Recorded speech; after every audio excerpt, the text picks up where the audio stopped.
Hola queridos amigos, nos volvemos a encontrar para continuar con este seminario de profecías y quiero agradecer a Dios por eso y pedir que Él sea el que me guíe a fin de que pueda ser de bendición para nuestras vidas. Vamos a orar, te invito a poder acompañarme.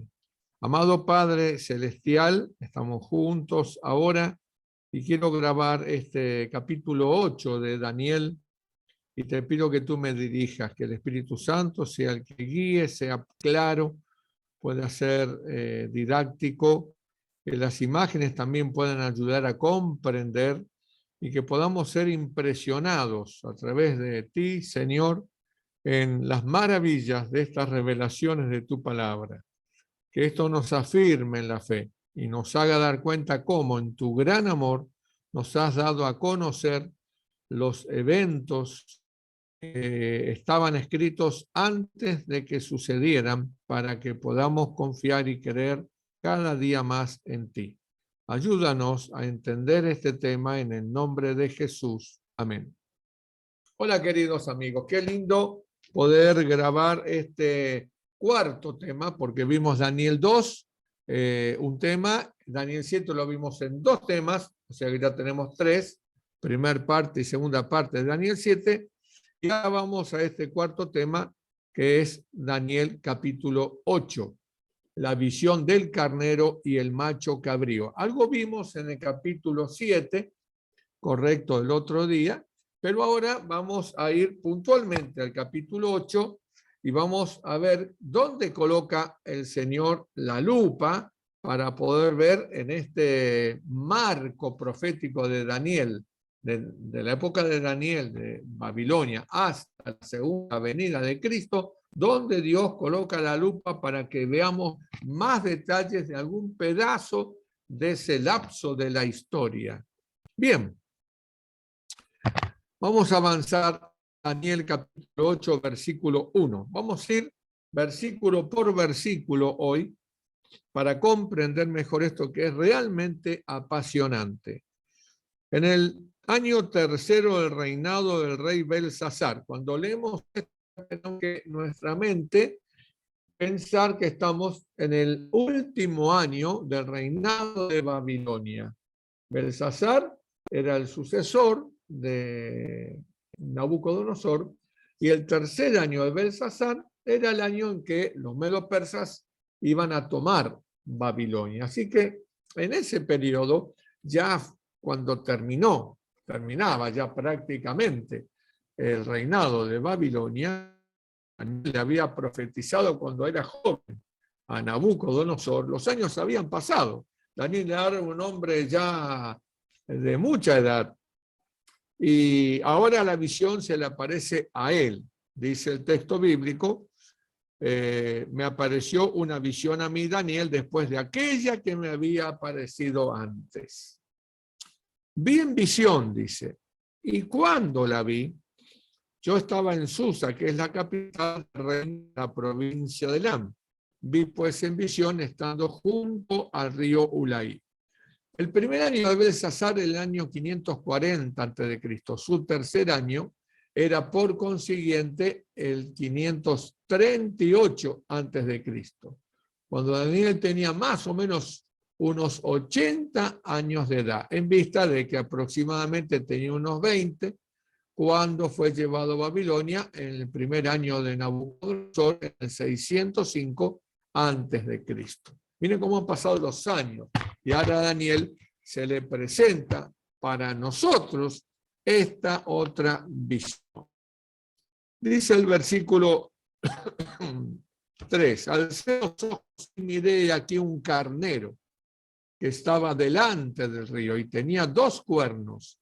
Aunque los cuernos eran altos, uno era más alto que el otro y el más alto creció después.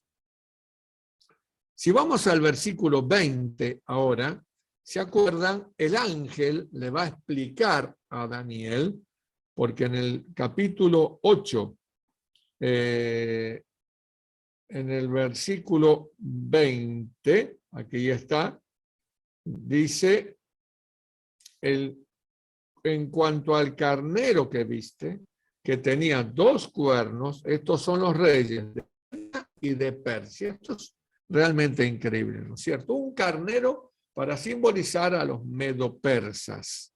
Y 2 cuernos.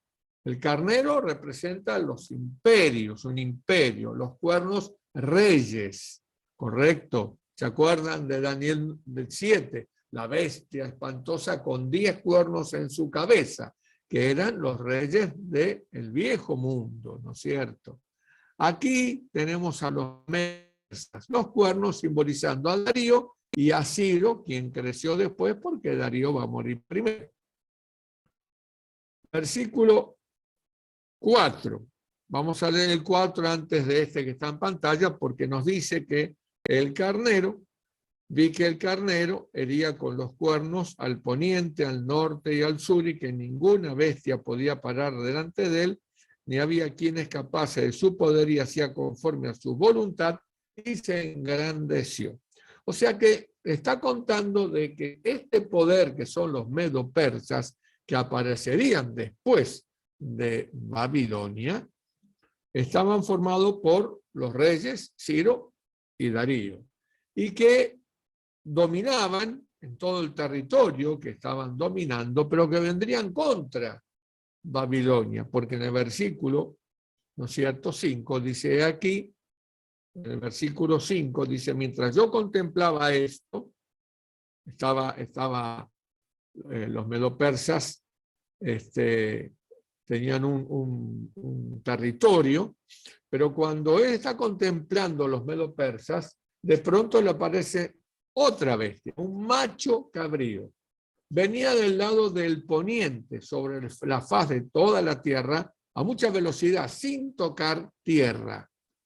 Cuando vamos al versículo 21, allí dice, el macho cabrío, el ángel le explica a Daniel, es el rey de Grecia, y el cuerno grande que tenía entre los ojos es el rey primero. Grecia, y el cuerno grande está representando a Alejandro Magno, el famoso conquistador joven, ¿no es cierto?, al mando de los griegos.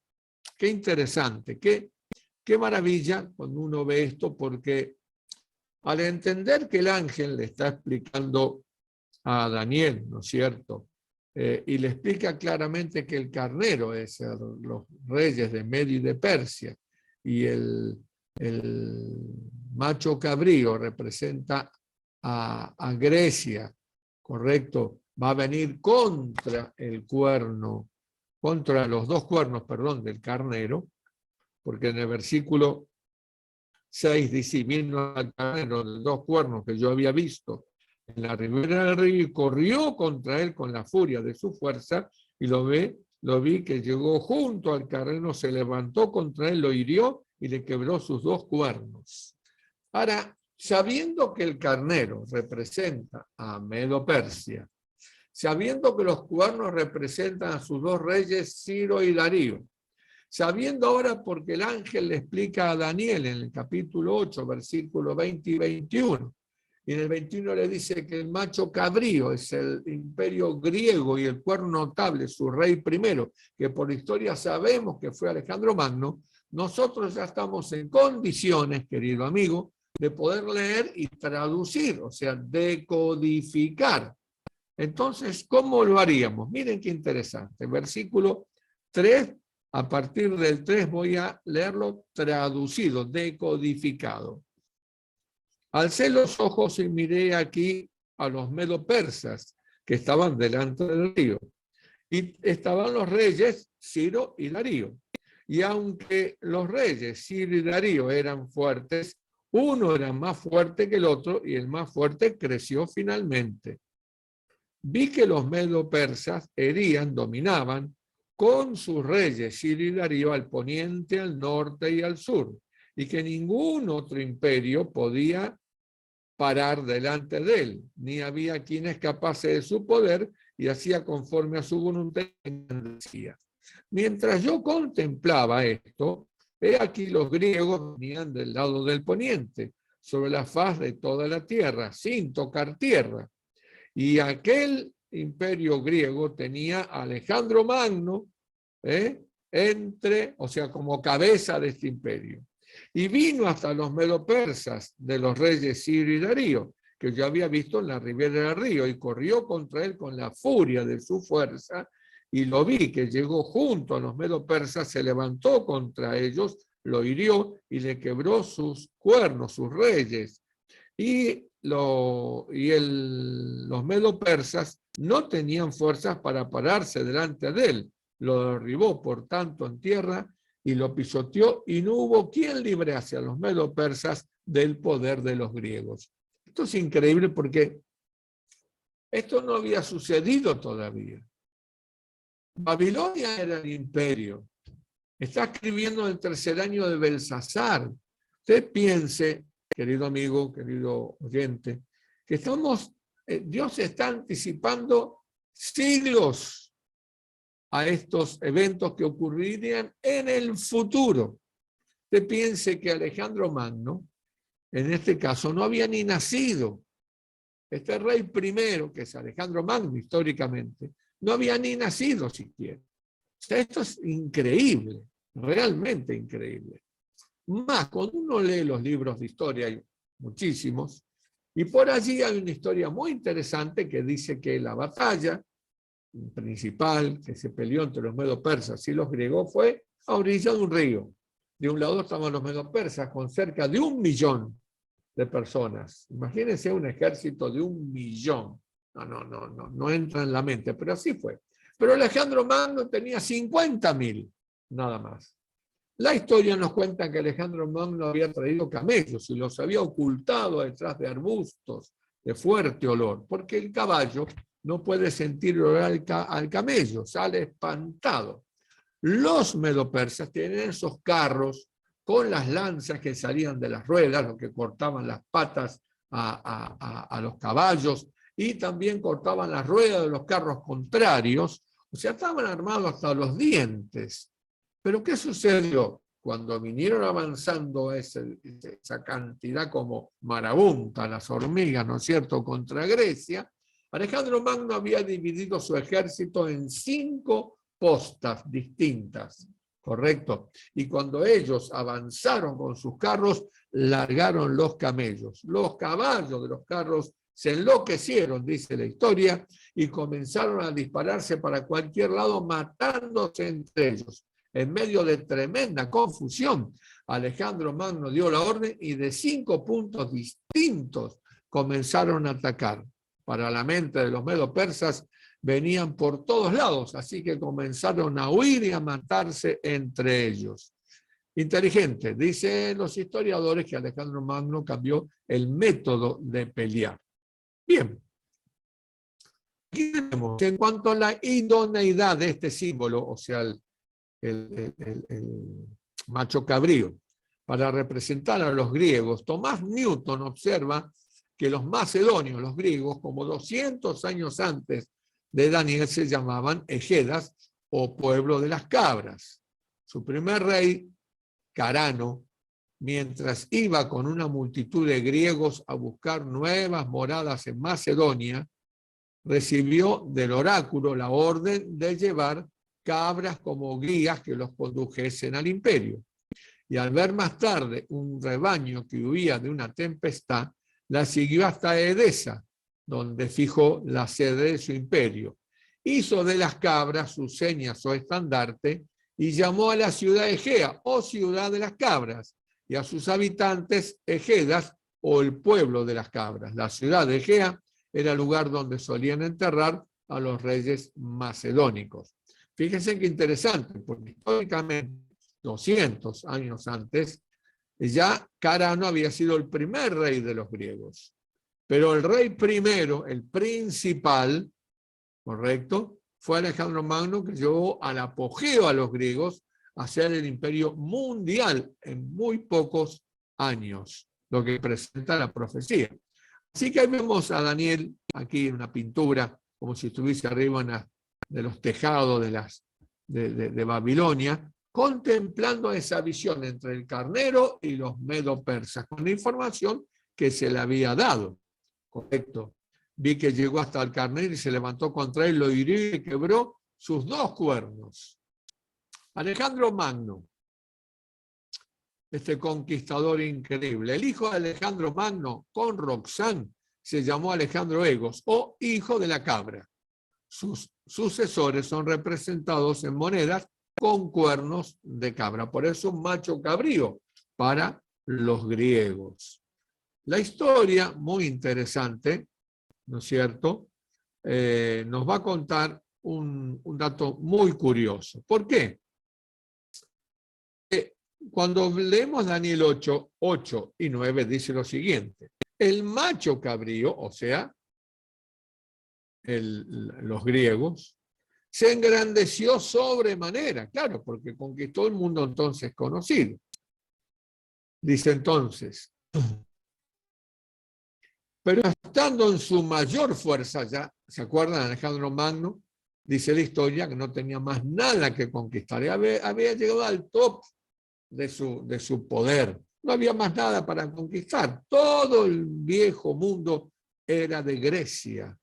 ¿Se acuerdan que en Daniel 2 dice, dominará sobre toda la tierra? Refiriéndose al poder de bronce que representaba a Grecia, ¿no es cierto? Dice, pero estando en su mayor fuerza, Daniel 8:8, aquel gran cuerno, Alejandro Magno, fue quebrado el 13 de junio del 332, festejando unas noches anteriores, una orgía con fiesta y con bebida. Dice la historia que Alejandro Magno bebió 2 veces la copa de Hércules de vino, que era de 5 litros cada copa, o sea, 10 litros de vino. Le agarró una fiebre y el 13 de junio del 332 murió. ¿Qué sucedió?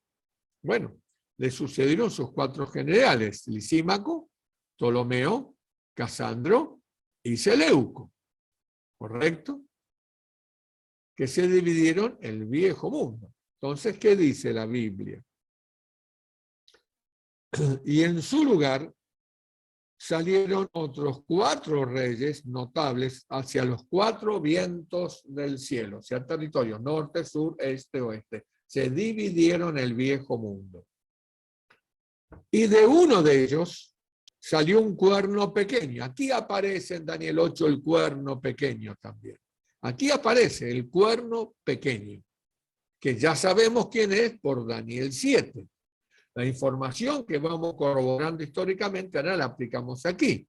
El cuerno pequeño aparece aquí y dice, salió un cuerno pequeño que creció mucho al sur, al oriente y hacia la tierra gloriosa. Está hablando del cuerno pequeño, está hablando del poder papal, de la Roma papal.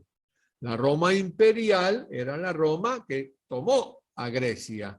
Pero a partir del siglo II, III, comenzó a quebrantarse y en el 476 se había quebrantado toda la parte de esa Roma imperial, pero en medio de esa Roma imperial puramente política, se había levantado a principios del siglo III, más o menos, para tener una idea, un reino, ¿correcto?, religioso, político, cuando se une Iglesia y Estado con Constantino y Justiniano. Y entonces allí comienzan, como leímos ya, La Blanca, profesor en la Universidad de Roma, a explicar que los tronos que eran de los césares ahora pasaron a ser tronos del papado. ¿Correcto? Porque ahora los césares se transformaban en el líder religioso cuando se unió Iglesia y Estado. Así que dice aquí el texto bíblico que de uno de ellos salió un cuerno pequeño que creció mucho al sur y al oriente y a la tierra gloriosa. Vamos a ver un detalle muy interesante. El cuerno pequeño se engrandeció hacia el sur. Así sucedió con Roma. Egipto fue reducido a la condición de provincia del Imperio Romano en el año 30 a.C. También dice la Biblia que se engrandeció o profetizaba que se iba a engrandecer hacia el oriente. También esto hizo Roma. Conquistó a Siria en el 65 y la redujo a condición de provincia. Ahora la Biblia también dice que iba a avanzar hacia las tierras deseables. Las tierras dadas por Dios a Israel en las llamadas tierras deseables. En muchos pasajes de la Escritura, Salmo 106, 24, Jeremías 3, 19 y algunos textos más. Judea fue anexada como provincia por Roma en el 63 a.C. y finalmente su ciudad destruida y quemada junto con el templo en el 70 por el general Tito. Ahora pensemos esto, queridos amigos. Cuando Daniel allí en Babilonia en el 538, en el 538, está escribiendo, relatando lo que en visión se le mostró, nos está hablando en el 538 de cosas que iban a suceder 4 siglos después. Es una cosa increíble esto. O sea, 400, 500 años antes, Dios le está revelando a Daniel los eventos. Está hablando que viene Medo-Persia, que viene Grecia, que están los reyes de Medo-Persia, está el rey principal de Grecia, que viene un imperio romano. Le está diciendo los territorios que iban a dominar y conquistar y que iban a crecer. Faltaban 4 siglos para eso, amigos. Abramos los ojos, démonos cuenta lo que es la revelación profética, lo que es este libro, la palabra de Dios. Increíble, con lujo de detalle. Ahora un punto en detalle, interesante. El versículo 9 dice, de uno de ellos salió un cuerno pequeño. Acá tenemos un encontronazo entre la interpretación en las Biblias católicas y la interpretación que tenemos que darle porque se puede demostrar.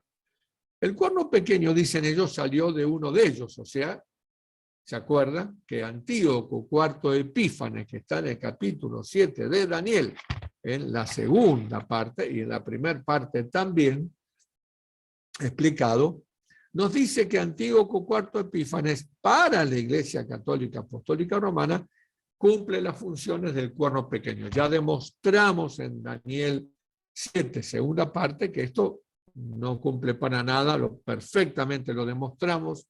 Ahí usted lo puede ver maravillosamente, con 12 evidencias claras de la Biblia e históricas. Ahora, ¿qué ocurre?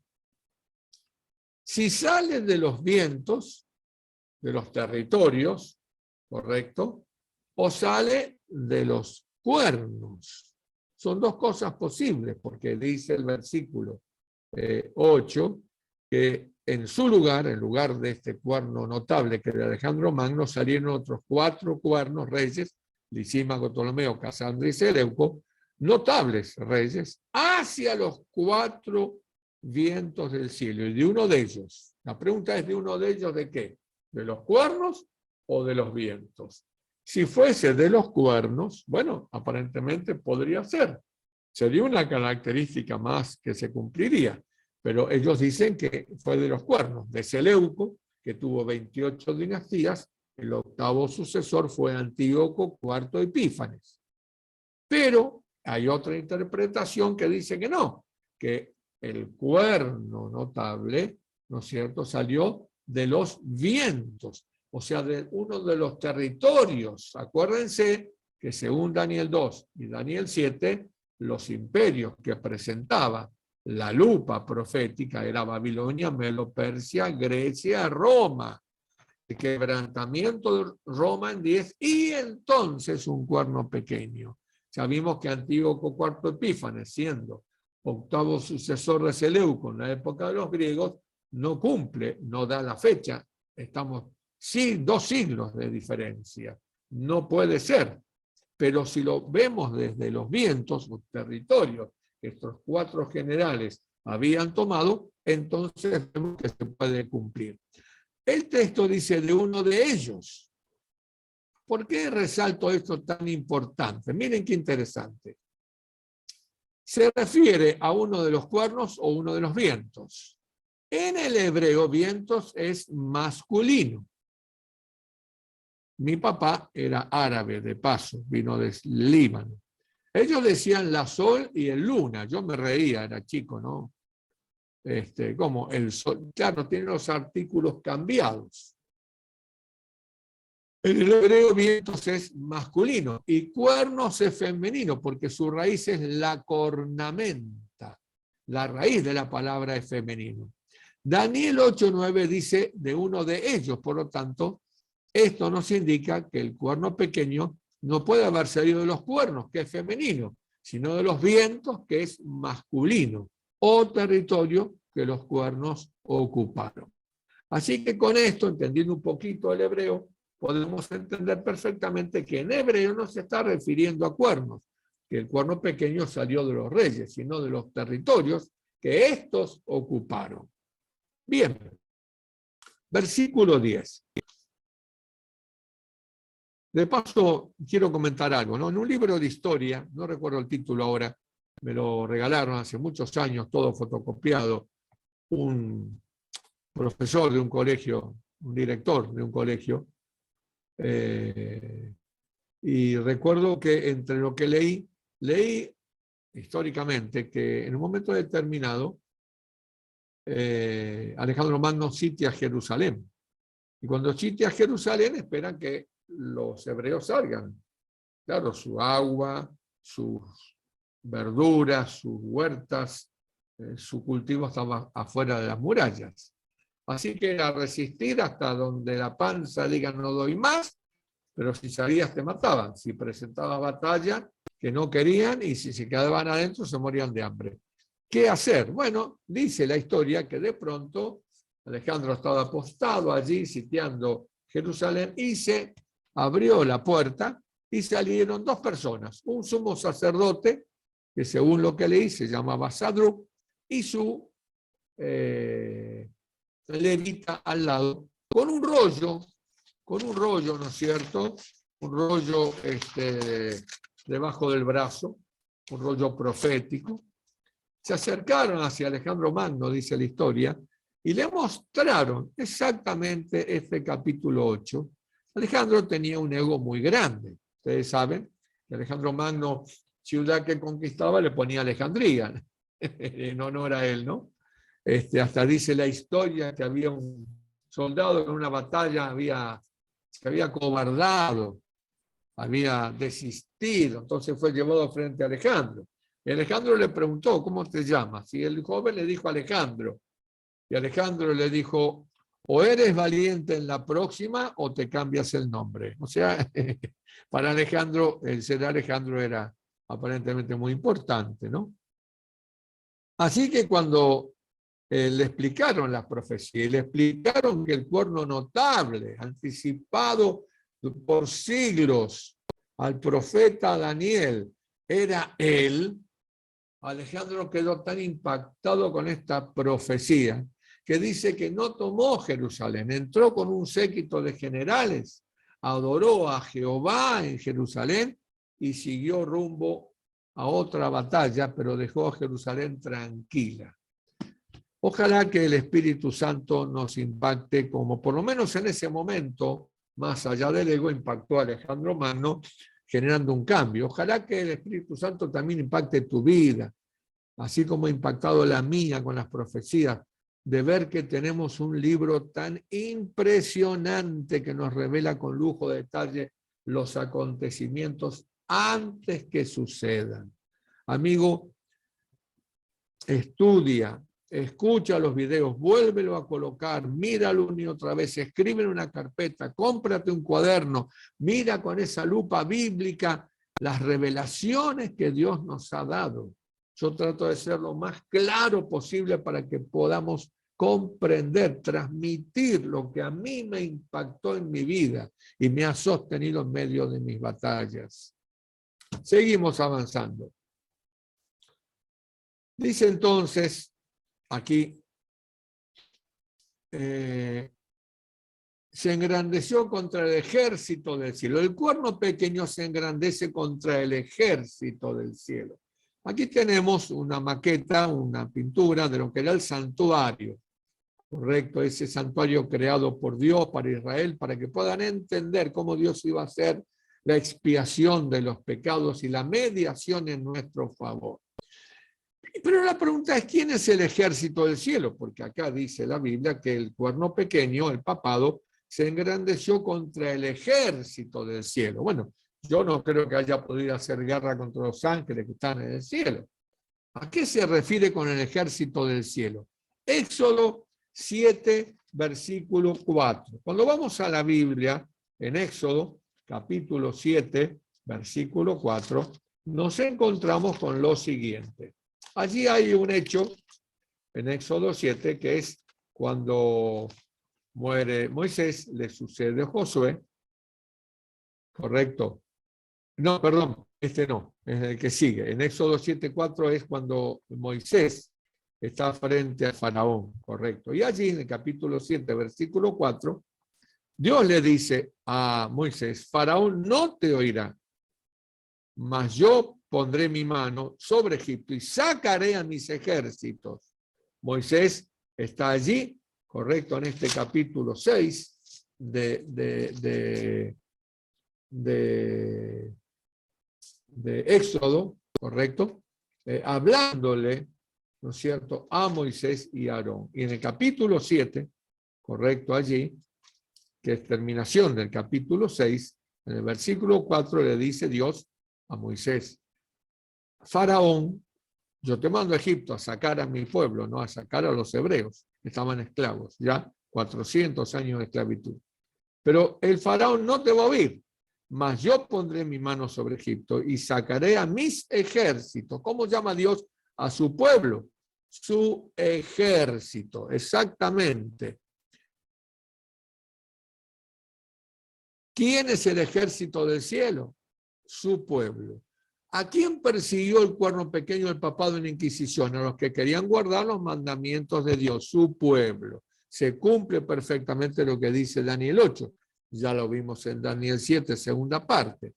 Versículo 11 de Daniel 8. Dice que el capítulo 8, versículo 11 dice, aún se engrandeció contra el príncipe de los ejércitos. O sea que este cuerno pequeño, si ustedes se acuerdan, Tesalonicenses ya nos decía que se levantaría contra Dios o lo que es objeto de culto de Dios. Se sienta en el templo de Dios, pero pelea contra Dios. Y aquí dice que el cuerno pequeño no solamente haría guerra contra los santos, sino que aún se engrandecería contra el príncipe de los ejércitos. Busquemos en la Biblia quién es el príncipe de los ejércitos. Bueno, allí en Josué, ahora sí, era Josué, estaba avanzando rápido yo. Josué, capítulo 5, nos dice la palabra de Dios claramente lo siguiente. Josué 5, versículos 13 y 14. Dice así. Estando Josué cerca de Jericó, alzó sus ojos y vio un varón que estaba delante de él, el cual tenía una espada desenvainada en su mano. Y Josué, yendo hacia él, no le tenía miedo a nadie, este Josué, le dijo, ¿eres de los nuestros o de nuestros enemigos? Directo, al punto, bien cortante, derecho, pero estaba hablando nada más ni nada menos que con el Señor Jesús, quien había tomado la forma de un guerrero como príncipe del ejército de Israel. Él respondió, no, mas como príncipe del ejército de Jehová he venido ahora. Entonces Josué, postrándose sobre su rostro en tierra, le adoró. Se dio cuenta que era el Hijo de Dios, que venía este Hijo de Dios como príncipe del ejército de Jehová. El mensaje del cielo era: Josué, no estás solo, aquí estoy para llevar adelante todo esto que te he encomendado. Qué maravilla, qué seguridad, ¿no es cierto? El lugar de su santuario fue echado por tierra, porque el versículo capítulo 8 de Daniel, versículo 11, dice, aún se engrandeció contra el príncipe de los ejércitos y por él fue quitado el continuo sacrificio y el lugar de su santuario fue echado por tierra. Correcto. Miren qué interesante, amigos queridos. El santuario era la representación de toda la mediación que hacía Cristo en favor del ser humano. Como ven en la imagen, el pecador entraban con sus corderitos, ahí están en la puerta, de las cortinas levantadas, ya hay una familia que se ha entrado con el sacerdote presente y con el cordero allí al lado. Lo que hacían era colocar sus manos sobre el cordero, confesar mentalmente su culpa, simbólicamente esta culpa pasaba al cordero y ahora el pecador tenía que clavar un cuchillo y matar al cordero, porque nuestros pecados matarían al cordero de Dios que lleva el pecado nuestro, que es Cristo. Para mantener esa fe, faltarían ya miles de años para que Cristo venga, para mantener viva esa fe, y para que se comprendiese el plan de expiación, de redención de Dios para con el ser humano. No había Biblia como nosotros, estaba el santuario que explicaba, representaba, correcto, se sacrificaba el cordero ahí sobre el altar como Cristo iba a ser sacrificado por nosotros, y su sangre iba a entrar como el sacerdote al lugar santo allí en ese tabernáculo para asperjarla, simbólicamente presentar delante de Jehová en el lugar santísimo toda la oración pidiendo perdón. O sea, esto hay que estudiarlo, ¿no es cierto? Pero así es como funcionaba. Toda esta verdad que enseñaba el santuario, que era que la única forma de salvarnos es a través de Cristo y solamente de Cristo, fue echada por tierra. Interesante, dice el versículo 12, y a causa de la prevaricación, rebelión, le fue entregado el ejército, o sea, los santos, la persecución, la Inquisición, 1260 años, ¿se acuerdan? Daniel 7, segunda parte. Le fue entregado los santos junto con el continuo sacrificio. Con esto se echó por tierra la verdad, hizo cuanto quiso y prosperó. Queridos amigos, este poder religioso, esta Roma papal, ha echado por tierra la verdad bíblica y ha colocado otras cosas para adoración. Ya Jesús no es el centro. Para el mundo católico, María es el centro. Vamos a Jesús de la mano de María. Ya no puedo ir directamente. El Papa Juan Pablo II colocó a María como corredentora. O sea que ahora podemos pedir a Cristo y debo pedirle a María porque está ahí asociada, pero la Biblia desecha todo eso. Primera de Timoteo 2:5 dice que tenemos un solo Dios y un solo mediador entre Dios y los hombres, Jesucristo hombre. Y Hechos, capítulo 4, versículo 12. Hechos, capítulo 4, versículo 12. Vaya a la Biblia, escuche lo que Dios nos dice. Versículo 12 dice, y en ningún otro hay salvación, hablando de Cristo. Versículo 11 dice, este Jesús es la piedra reprobada por vosotros los edificadores. Lo reprobaron, lo crucificaron, pero la cual ha venido a ser cabeza del ángulo, porque por crucificarlo Cristo pudo entregar su vida, morir en nuestro favor, derramar su sangre y regalarnos su justicia. Y resucitó, correcto. Y en ningún otro hay salvación, porque no hay otro nombre bajo el cielo dado a los hombres en que podamos ser salvos. Cuidado, amigo. Cuidado, amigo, querido oyente, de todo corazón. Estudia la Biblia, no creas lo que te digo, mirá las Escrituras, seguí este estudio con la Biblia. No hay salvación fuera de Cristo. Este poder, este cuerno pequeño, que tiene una apariencia religiosa, está obrando en contra de las Escrituras, echando la verdad por tierra. El 8, 15 y 16. Voy a explicar por qué el 13 y 14 no lo leemos, porque el 13 y 14 es otra profecía dentro de esta profecía. ¿Correcto? Es un diálogo que se da entre los ángeles que están allí, que Daniel escucha. Y entonces, en el capítulo 8, versículos 13 y 14, no leo nada más, pero lo dejamos un costadito, ya lo vamos a explicar. Dice, entonces oí, estaba viendo esta visión y de pronto oí a un santo que le hablaba a otro santo.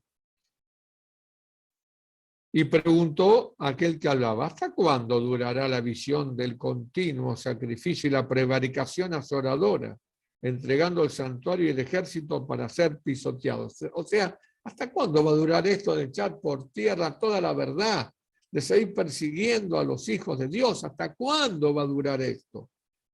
Y entonces dice, en la respuesta, versículo 14, hasta 2300 tardes y mañanas. Luego el santuario será purificado. Estos dos versículos es toda una profecía, pero que la vamos a poder entender cuando volvamos a ella, correcto, y la acomodemos como una pieza exclusiva allí en el lugarcito que falta. Denme ese permiso para que usted pueda entender mejor. Sigamos con el relato de Daniel 8. Se acabó esa atención a esos dos santos que hablaban y ahora volvemos al relato y la explicación de Daniel 8. Versículo 15,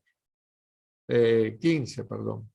Y aconteció que mientras yo, Daniel, consideraba la visión y procuraba comprenderla, claro, él no entiende nada porque él está del otro lado de la historia. Él estaba en Babilonia, ni siquiera sabía que los medopersas iban a tomar, salvo por la revelación hasta donde podía entenderlo, correcto. Pero Dios le estaba revelando Medopersia, Grecia, Roma, la Inquisición, la persecución y tirar por tierra toda la verdad. O sea, increíble. ¿Cómo podía comprender Daniel eso? Bueno, porque la profecía fue dada para nosotros. Correcto. Vamos a avanzar. Dice así. Versículo 15. Y aconteció que mientras yo, Daniel, consideraba la visión y procuraba entenderla, y aquí se puso delante de mí uno con apariencia de hombre. Era un ángel tomando una apariencia de hombre. Y oí una voz de hombre entre las riberas del Ulaí que gritó y dijo, Gabriel, o sea, este era el ángel Gabriel, enseña a Daniel, la visión. Vino luego cerca de donde yo estaba y con su venida me asombré y me postré sobre mi rostro. O sea, no debemos postrarnos frente a un ángel. Por eso el ángel, mire lo que hace. Pero él me dijo, entiende, hijo de hombre, porque la visión es para el tiempo del fin. Mientras él hablaba conmigo, caí dormido en tierra sobre mi rostro, y él me tocó y me hizo estar en pie, no de rodillas, lo hizo estar en pie delante de él. Pero le enseñó que la visión no era para él, era para el tiempo del fin. Claro, para nosotros que hoy, con la historia revelada, podemos ver cómo las profecías se han cumplido. Miren qué maravilla. Era para el tiempo del fin. Versículo 18. Mientras él hablaba conmigo, él se desmaya, ¿no es cierto? Y el ángel lo toma, Gabriel lo pone en pie, él va a estar en pie delante de él y ahora le va a explicar. En cuanto al carnero que viste, el 19 vamos a leer. Y dijo, he aquí yo te enseñaré lo que ha de venir al fin de la ira, porque eso es para el tiempo del fin. 2 veces, en 2 versículos le vuelve a repetir, Daniel, tranquilo, esto no es para ahora, no te desesperes, es para el tiempo del fin. Y para nosotros nos está recordando que es para nuestros días que vivimos en el tiempo del fin, amigo querido. Esto más claro, yo no sé cómo lo podría hacer Dios. Claro, lo que pasa es que está decodificado, porque con este cuerno pequeño hoy actuando en el mundo, con una mentira religiosa diabólica, ¿qué sucedería con las Biblias? Estarían prohibidas seguramente. Sin embargo, de esta forma que se puede interpretar como diciendo la gente no estudia, no investiga, no profundiza, así que es muy fácil engañar a las personas, como yo estuve engañado 21 años, correcto, 21 años de tradición, sin saber lo que hacía, sin ir a la carta que Dios me mandó para ver si esto era así, de esta manera. Bien, y entonces, maravillosamente, el ángel comienza a decirle, en cuanto al carnero que viste, Gabriel le enseña la visión y vamos a verla ahora bien didácticamente aquí. Miren qué interesante. Versículo 20. En cuanto al carnero que viste, estos son los reyes de Media y de Persia. Estaba Daniel en el último año de Babilonia? Sí. ¿Iban a venir los medo-persas? Sí, vinieron los medo-persas. Daniel vivió eso. Versículo 21. Allí el macho cabrío. El macho cabrío es el rey de Grecia y el cuerno notable entre sus ojos es el rey primero. Iba a caer en el 331 los medo-persas por los griegos. Así sucedió, nos cuenta la historia. Nosotros estamos viendo esto ahora desde este lado. Correcto, ya es historia. Esto lo podemos corroborar. Ahora, versículo 22. ¿Qué dice allí? Y en cuanto al cuerno que fue quebrado, Alejandro Magno, y le sucedieron 4 en su lugar, significa que 4 reinos se levantarán de esa nación, aunque no con la fuerza de él. ¿Vimos esto en la historia? Sí. ¿Murió Alejandro Magno el 13 de junio del 332? Sí, lo dice la historia, claramente. ¿Y qué sucedió? Lisímaco, Ptolomeo, Casandro y Seleuco, los 4 generales de Alejandro Magno, se dividieron todas las tierras y de paso mataron a la prole de Alejandro, dice la historia, ¿no? A la prole de Alejandro los mataron. No iban a dejar a nadie de sangre real. Así que, ¿se cumplió esto? Sí, se cumplió también. Claro, nosotros estamos viendo de este lado. Versículo 23. Presta atención ahora al versículo 23. Dice así. Leemos el 22 y el 23. Acompáñenme en el 22 y 23, se va a asombrar. En cuanto al cuerno que fue quebrado, Alejandro Magno, los griegos, y sucedieron 4 en su lugar, seguimos con Grecia, solamente que ahora Lisímaco, Ptolomeo, Casandro y Seleuco, significa que 4 reinos se levantarán de esa nación, aunque no con la fuerza de Alejandro Magno. Y al fin del reinado de estos, cuando los transgresores lleguen al colmo, ¿quién es el fin del reinado de estos? ¿Los griegos? Cuando los transgresores que siguen el turno, Roma, lleguen al colmo, crucificando a Cristo, lleguen al colmo. ¿Qué mayor atrocidad puede ser que matar al Hijo de Dios? Piense. ¿Lo hizo Grecia? No lo hizo Grecia. Lo hizo Roma. El imperio que sucedería a Grecia, simbolizado aquí como un transgresor que llega al colmo. Impresionante. Versículo 23. Al fin del reinado de estos, los griegos, cuando los transgresores de turno, que ya lo sabemos, después de Grecia viene Roma, por Daniel 2, por Daniel 7 y ahora por Daniel 8, en esta forma de explicarlo. Llegar al colmo, crucificar al Hijo de Dios. Impresionante. A Daniel se le está revelando no solamente que viene Medo-Persia, sino que después viene Grecia, después viene Roma. Roma se quebranta, sucede un cuerno pequeño, va a dominar y va a hacer una persecución contra los santos y se va a oponer y se va a levantar en contra de Dios. Ya lo vimos en Daniel 7, la enciclopedia católica, lo que dice del Papa, las atrocidades, las barbaridades, el atropello que dice. Y encima le está mostrando también, ¿no es cierto?, el fin de la obra de los transgresores cuando viene Roma y matan a Cristo. Y claro, Daniel no comprendía esto, pero nosotros estamos viendo que Dios está revelando la historia completa, está colocando una lupa increíble para que veamos perfectamente todo en ese marco del primer plantilla que es Daniel capítulo 2. Siempre sobre Daniel 2, colocando a la lupa en distintos lugares. Esto es asombroso, amigo. Míralo, escúchalo de vuelta, piensa, busca el libro de historia, repasa. Estas cosas las estudiamos en el secundario, por lo menos yo me acuerdo. Algunas de estas cosas, la mayoría, no desde una visión religiosa. Versículo 24. ¿Qué dice? Y su poder, vamos a ver el versículo 24, y su poder, la de este poder papal, se fortalecerá, mas no con fuerza propia. No con fuerza propia. Ya vamos a leer después en Apocalipsis 13, cuando vayamos, que Satanás le dio su trono, su reinado y su poder. No es con fuerza propia. Por eso San Pablo en Tesalonicenses dice que el misterio de iniquidad ya se estaba gestando y que cuando venga el Señor Jesús en su segunda venida, destruiría este poder diabólico. Y su poder se fortalecerá, mas no con fuerza propia. Causará grandes ruinas y prosperará, y hará arbitrariamente y destruirá a los fuertes y al pueblo de los santos.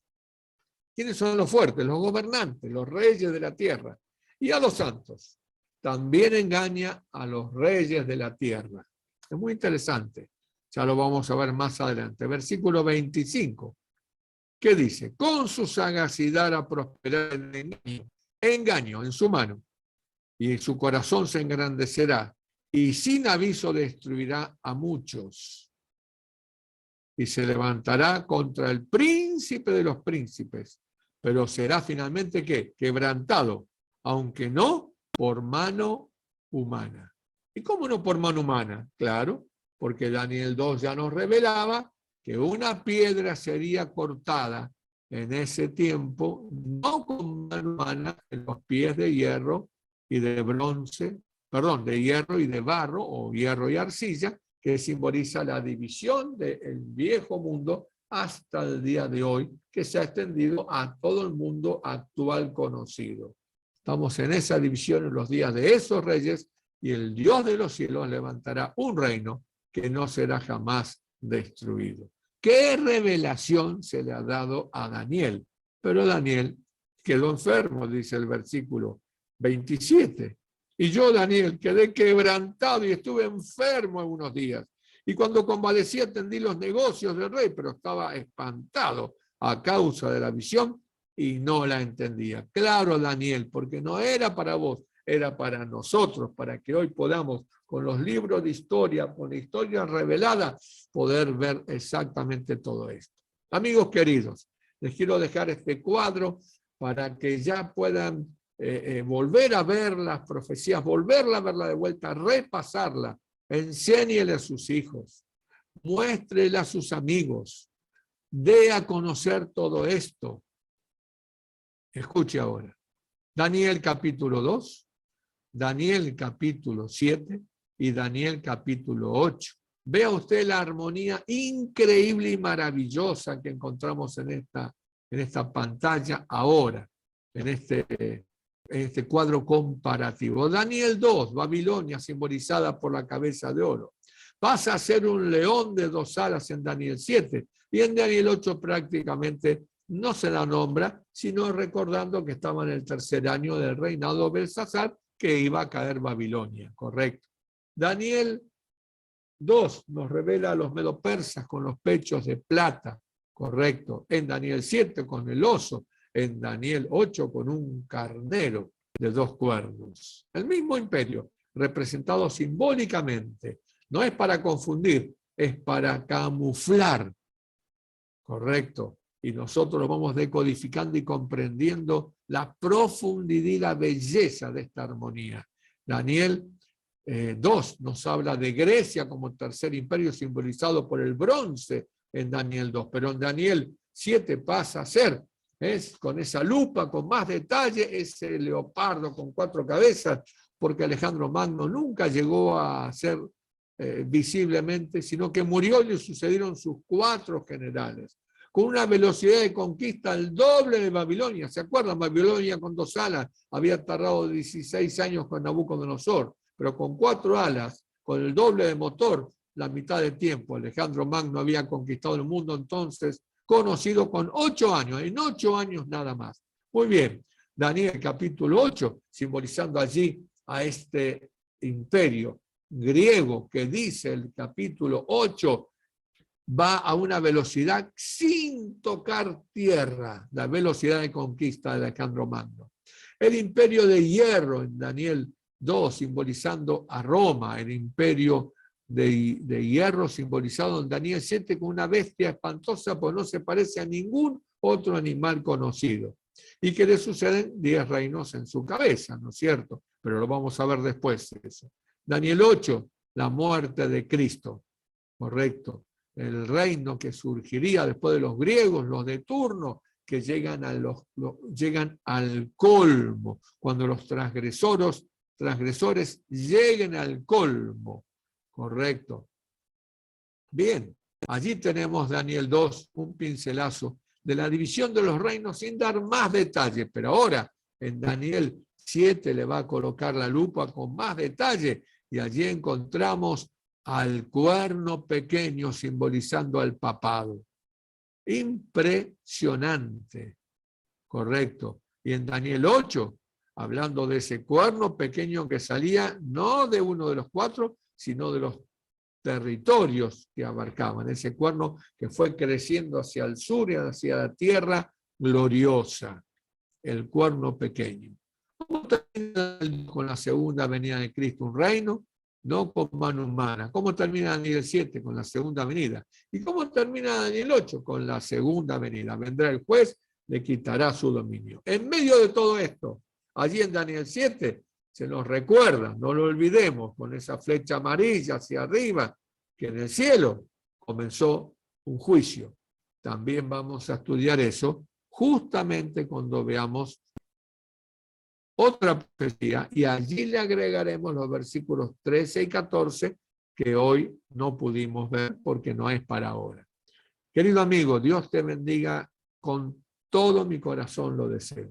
Anhelo con toda mi alma que estudies, que crezcas, que des a conocer esto, no te calles, ventílalo, cuéntalo, desparrámalo, porque la gente necesita conocer, tiene que tener la oportunidad de ver, por lo menos de escuchar, de estudiar, de ver esto, y después decidirá, cada uno decidirá. Nadie puede tocar el libre albedrío de otro, pero nosotros somos llamados a contar lo que vemos. Y Dios nos ha dejado todo esto no para que lo ocultemos, sino para que vayamos y contemos cuán grandes cosas ha hecho el Señor con nosotros y en su amor darnos estas profecías. Vamos a orar. Amado Padre Celestial, muchas gracias por esta impresionante revelación de tu palabra, por estos capítulos que venimos estudiando, pudiendo ver cómo tú has detallado en forma increíble, Dios, los tiempos que ocurrirían, y hoy, en el final de los tiempos que nos toca vivir, podemos ver que todo esto ya es historia, y muy pronto tú volverás. Padre, ayúdanos a prepararnos y a estudiar con profundidad estas revelaciones. No podremos decir que no se nos dijo, no podremos decir que sabíamos, Señor, que no seamos negligentes, que pongamos nuestro corazón para comprender. Por eso, Dios, hemos tratado con tu ayuda, con tu sabiduría, con la capacidad que tú puedes dar de ser lo más didáctico posible, ilustrativo, para que todos puedan comprender y que el Espíritu Santo pueda colocar en el corazón el deseo de prepararse para tu pronta venida. En el nombre de Jesús. Amén. Gracias, queridos amigos de corazón. Gracias.